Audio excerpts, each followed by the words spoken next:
member of the intercultural cross. Today I will introduce about the Confucian culture of school and workplace in Korea. Okay, let's start. First, Confucianism refers to the representative Chinese idea of Confucius. It is a kind of ethic and political thought that aims to achieve the realization of rule the country with the Oriental virtue in. This idea has dominated Eastern ideas such as China, Korea, and Japan for thousands of years.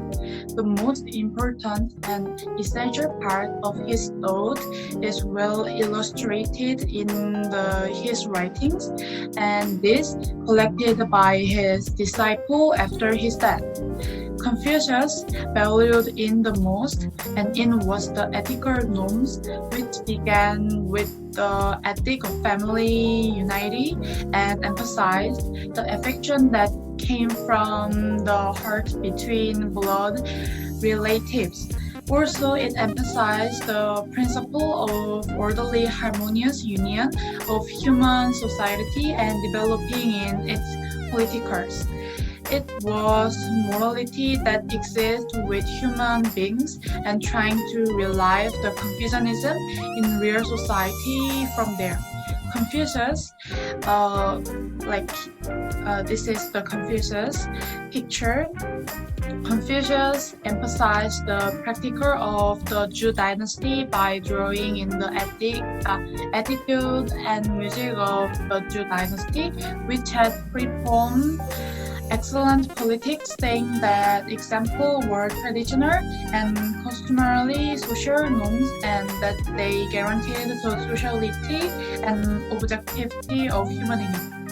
This is the basic explanation of Confucianism. So how many people still believe in Confucianism in our country, which now recognizes religious freedom? Having no religious account for about 56%, Buddhism for 50%, and Protestant for 20%, Catholic for 7%, and Confucianism for 0.1%. As such, there are very few people who believe in Confucianism now in Korea. However, it cannot be said that Koreans are not affected by Confucianism at all, from the confound word like Confucian girls or Confucian boy, which appear among teenagers and 20s and 30s these days.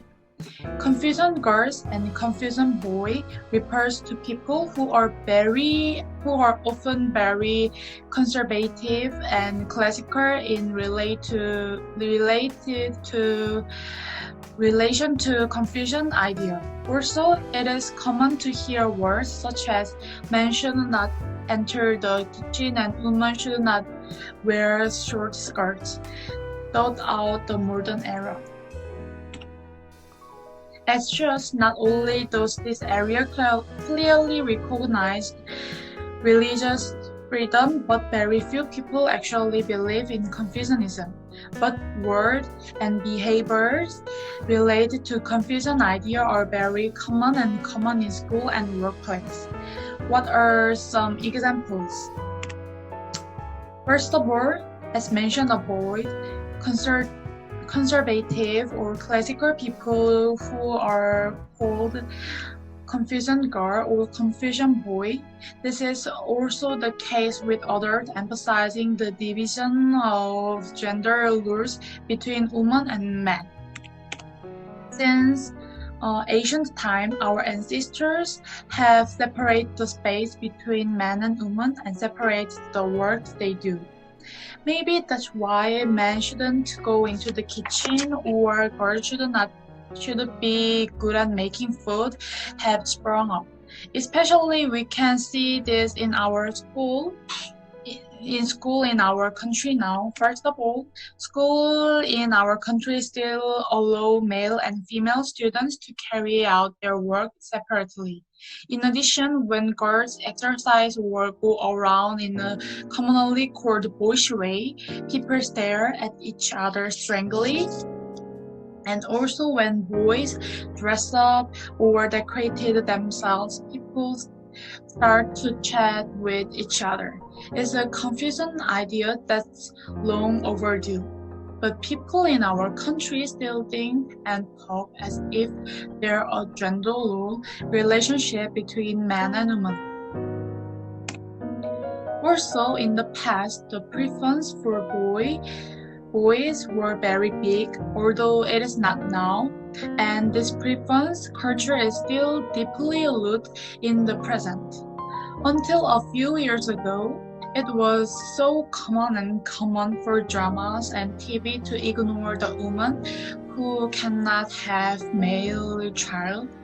And also company interviewers often ask female interviewers about their personal situation, like, do you have plan for marriage or do you have plan for president?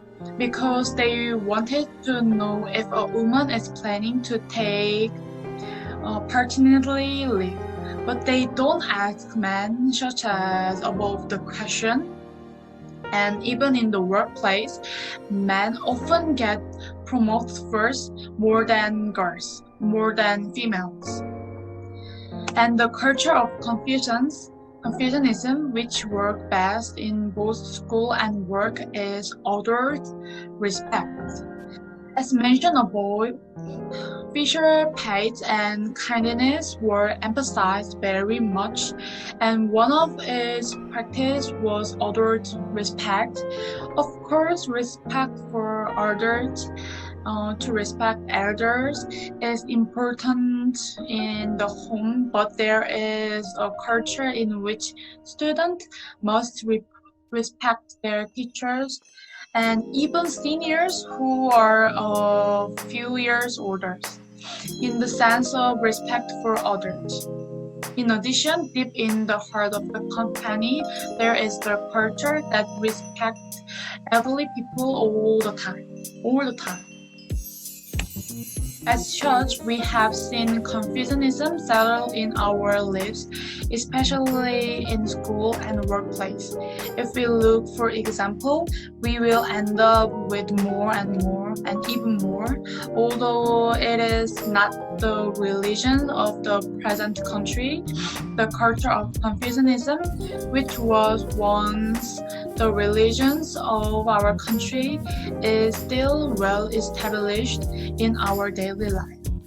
Today, I learned a lot of this theme and thoughts, and I think it is very great time for myself. And this is all. This is all my presentation, and thank you for listening to my presentation. Thank